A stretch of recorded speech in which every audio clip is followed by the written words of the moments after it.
Frozen Canvas is the newest seasonal mechanic to come to Torchlight Infinite, and each of its mechanics means more loot to farm and more monsters to kill.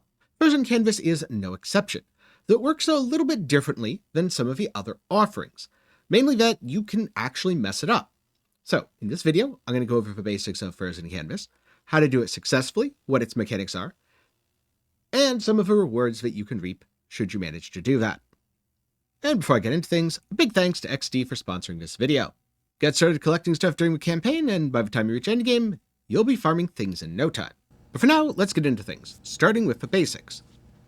To begin interacting with a frozen canvas, you need to select Snowpaper fragments, and after you select the fragments, you need to choose your Snowpaper to begin building your perfect canvas. So, the first thing to do for frozen canvas is select your Snowpaper. You can think of this as the base, and unfortunately it's a little bit difficult to see. So, right here, white Snowpaper is the story, then it scales all the way to rainbow, where you get the highest rewards, but it's also the most difficult.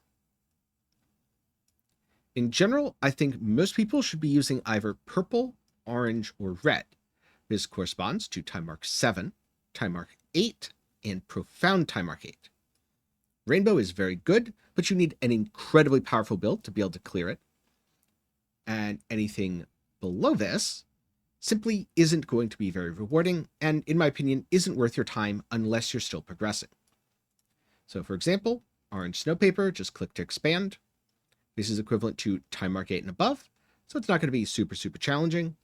But what it is going to do is give you a chance if you get level 7 cells for those exclusive supports. Not guaranteed though. The other thing that you should keep in mind is, as you complete these challenges, you unlock Artistry, which is the system's meta progression. So what you need to do is allocate points in the early ones to get the late ones. i.e. here, I need to allocate 5 more to unlock Endless Colors, which is Force Color Mixing. Automatically completes objectives, but gives you debuffs. And you want to get to the end, complete Focus, so you can exclude certain skill tags. For example, if I'm not playing a physical skill and I want to drop my own support, I could say, hey, all the physical supports no longer drop.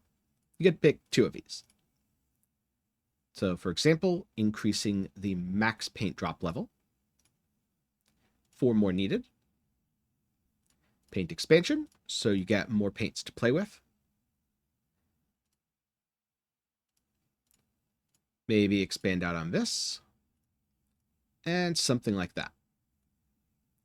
As you fill this out, and as you progress towards the end, it's going to be easier and easier to complete your frozen canvas. Then, after you complete the setup, the next thing for you to do is go run some maps. As you do, you'll kill monsters, and you will get either monster paints or gameplay paints. This will be very important for the next phase. So just keep running maps of the appropriate tier for your Snowpaper until all of your paints are full. After that, it's really time to get into the meat of Frozen Canvas, the color mixing objective mechanic. Alrighty, so after you've selected your Snowpaper and gone and done a few maps, you'll have something that looks like this. We've got some monster paints, and we've got some event paints. You can think of the gameplay paints as a seasonal mechanic, just condensed down into a little bite-sized event. Or, you know, sometimes it's just a treasure chest. And monsters are, well, monsters. Kill them, get loot. Profit. So let's start and see what we're given. First one, adjacent. That means up, down, left, right. This is where you can place things to activate the effect. And it specifically has an adjacency bonus for gameplay. So put that here. The chest has fulfilled the adjacency bonus, thus becoming level 2. Level 3. And place one more, God of War. Next up, placing diagonal paints for monsters. Now you can either reimagine, giving it a new effect, or spread and try to clear some of these junk tiles. So in this case, can be placed on a blank cell that already has paint on it.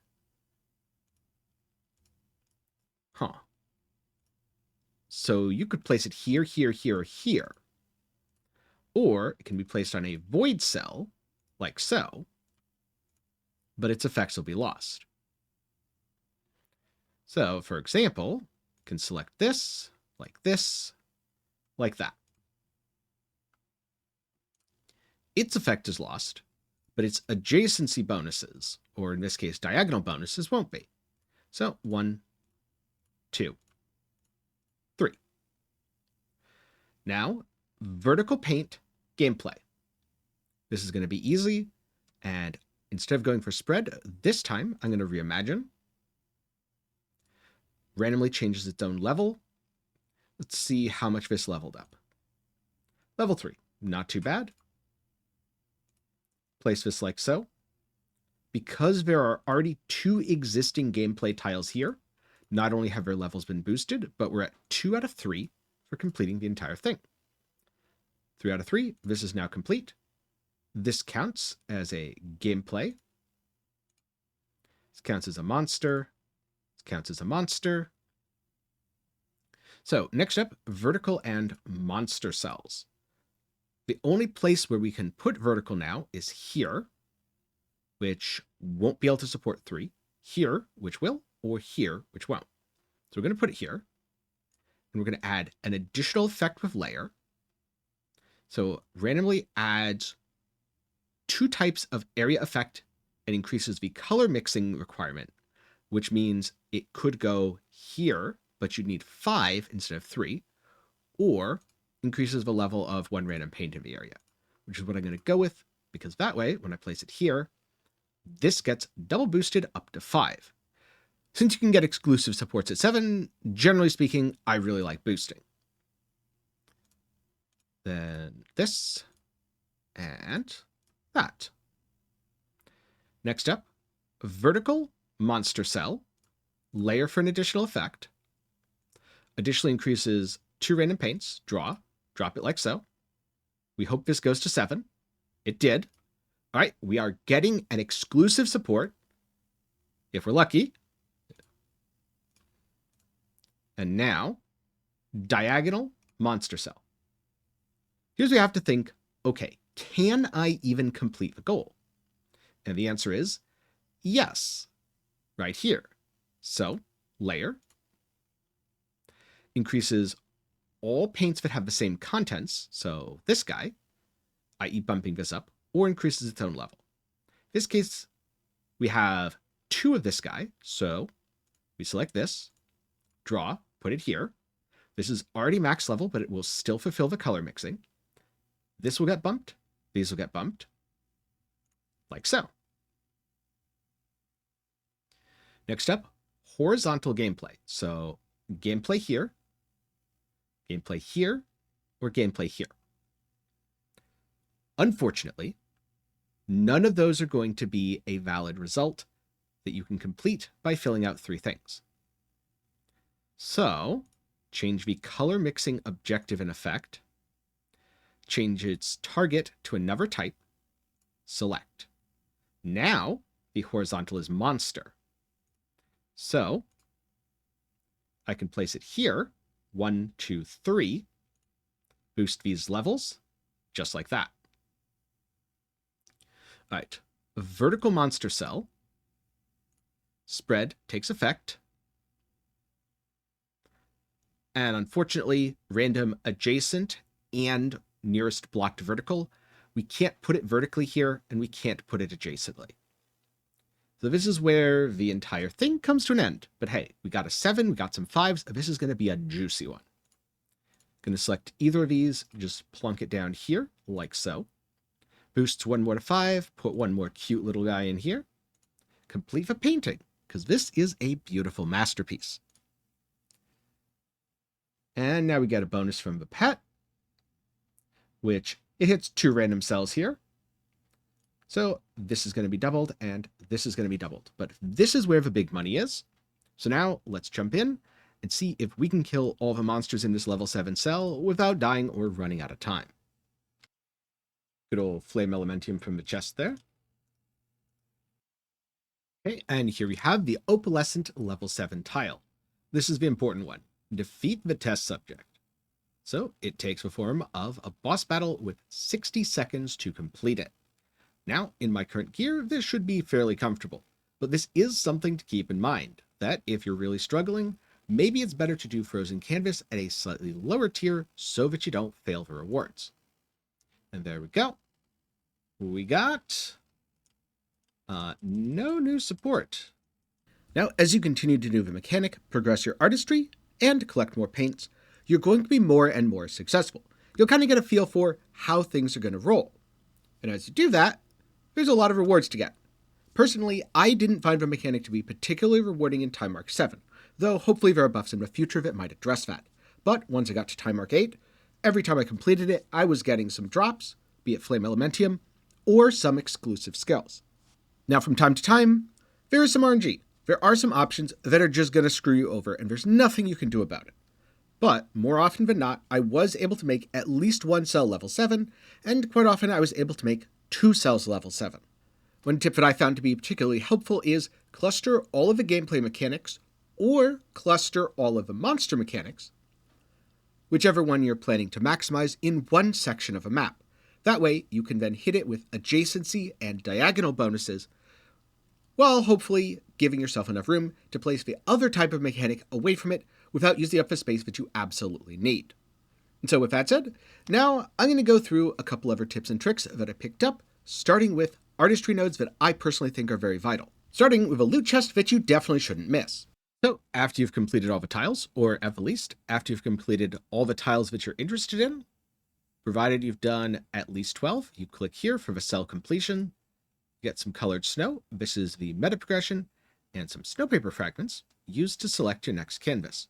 From there, simply leave the map so that you can start over. Okay, so what about artistry nodes? Well, first up, these big central nodes are very, very important. For example, to get maximum rewards, you need to get your paints to level 7. Without red painting, paints are limited to level 5. This lets them go to level 6.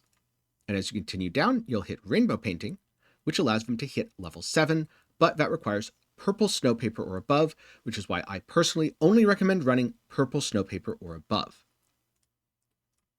So basically, as soon as any of these become available, get them ASAP. Especially because you can unlock forced color mixing, where you can complete your current objective for free in exchange for debuffs. Using this once, maybe twice, good way to get yourself out of a sticky spot. Continuing to spam this, really bad. Just keep in mind, it does require this currency, so you won't be able to spam it all the time, even if you wanted to.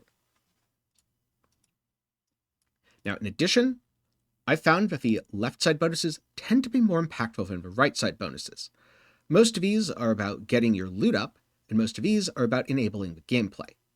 So for example, getting more snowpaper fragments, increasing the drop chance of paint, or causing snowpaper fragments to drop from bosses.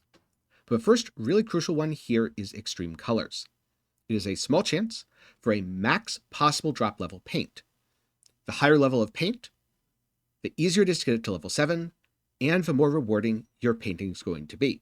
So, extreme colors is very, very valuable, and you should get it as soon as possible. You should pair this with color investigation to increase the maximum possible drop level of your paint to level 5. In addition, paint expansion is really, really good. Increasing the maximum number of paints that can be collected in a round by 6 might sound like, oh, isn't that bad? I mean, you're taking longer to collect paints. No, it's very, very good. Because the more paints you have, the more options you have.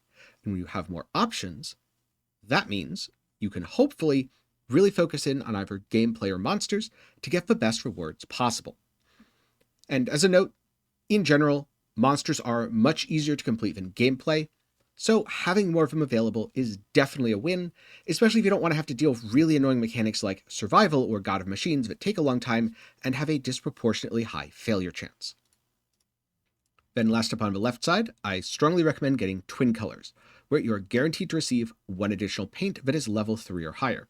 Again, higher level paints are better and lead to more successful completions, so this is very much something to rush.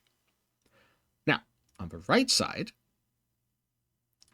colored snow is just more rewards. It's totally fine, but it's not super amazing. Especially if you're farming in Time Mark 8, personally, I've found the Snowborn treasures to be very rewarding. In fact, this is one of the best reward nodes to grab, tied with the valuable frozen chest from Snow Treasures. And then last up, for one that I actually haven't had the points to allocate yet, but I'm going to take right now, is Frozen Boss. While all of these do add more difficulty, they also add significantly more rewards, so I would highly recommend going for them. But hey, if it's too difficult, maybe consider Snowfield Pressure or Snowfield Protection, causing monsters to take increased damage and lowering the damage they deal.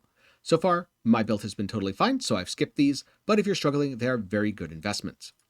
The only one that I would actually say is to not invest in. This was very much a mistake from me, but I'm going to take points out of.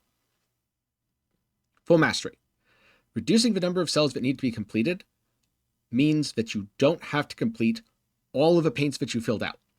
The downside of this is you wouldn't get the loot from them if you didn't complete them, so you're probably going to be doing it anyway most of the time. Thus, this doesn't really give very much value, and it should only be taken late in the process. Also, if you're struggling, last little tip, grab Frozen Time. One other thing that I found is you kind of want to group things in sets of 3 and leave other open spaces on your canvas. Think about it this way. The default requirement for color mixing is 3. So let's say you have 5 nice cells. Well, if 3 of those are filled, you can actually put something to the left, giving it all the bonuses, and something to the right, giving it all the bonuses again, thus giving you +2 levels for everything within, while also advancing your color mixing twice 100% guaranteed. Of course, sometimes the game isn't very cooperative. It will give you a horizontal, then a vertical, then a diagonal, and you really have to think about things and try to puzzle the whole solution together.